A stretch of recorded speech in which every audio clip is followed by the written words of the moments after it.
First, have you ever been caught by a speed camera and paid up? You probably think the money is gone for good, but not so fast. Millions of dollars may need to be returned to some Ohio drivers, and it's all because of what's happening in a small village near Cincinnati. You know, we've had speed cameras clicking away in Northeast Ohio. Cameras News 5 has been investigating now for years. So 5 on your side investigator Jonathan Walsh went to New Miami to learn about a case involving due process, road safety, and the future of those cameras that keep an eye on you. There are obviously a lot of people violating that law. James Englert, attorney for the village of New Miami. It offended me as a citizen and it offended me as a lawyer. Mike Allen, an attorney for the plaintiffs.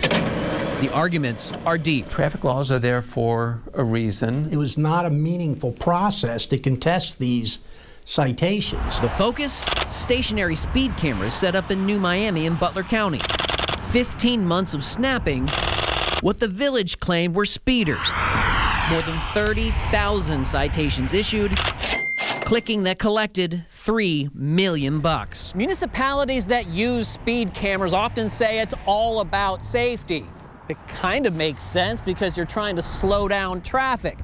But even that's debated. Just how effective are they for the roads?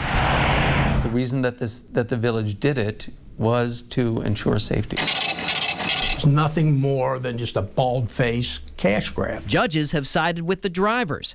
Due process for contesting the tickets wasn't there. New Miami citation hearings flawed. Part of the plaintiff's argument includes a judge's ruling on a similar case out of Elmwood Place in Hamilton County. He wrote Elmwood speed camera hearings were nothing more than a sham, a high-tech game of three-card Monte that motorists can't win.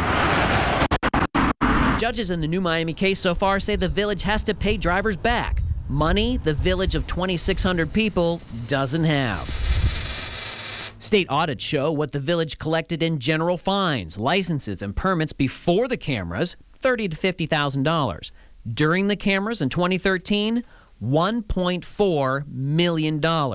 After the cameras came down, it was back to $40,000 in 2015. It's close to 30,000 people affected by this. Joshua Engel is another attorney for the drivers. They saw a hole in their budget, and they decided to fill that hole in their budget by contracting with an out-of-state company to come in and set up a bunch of speed cameras. New Miami has painted itself into a bit of a corner and is now fighting the judge's decision, saying the village should not have to pay because of sovereign immunity. And it's a long-standing doctrine saying that the government is immune for certain kinds of functions. The next step for that claim could be the Ohio Supreme Court. But if justices decline to hear it, final damages would be set and those millions could be paid out.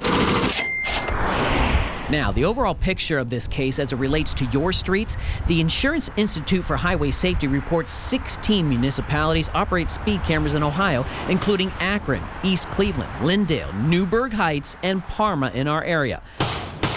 The House will come to order. Some Ohio House reps have voiced their concerns. A proposed law that passed the House and is now in the Senate aims to discourage using speed cameras to just make some money.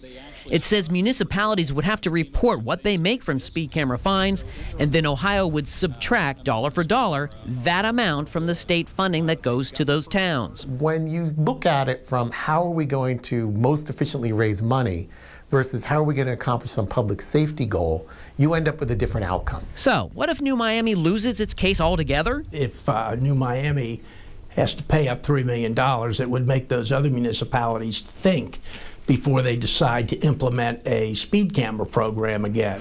The cameras have drivers thinking. My mom had 3 of them in like 1 week. It's hard. Some people can't afford that. I think it's a money grab.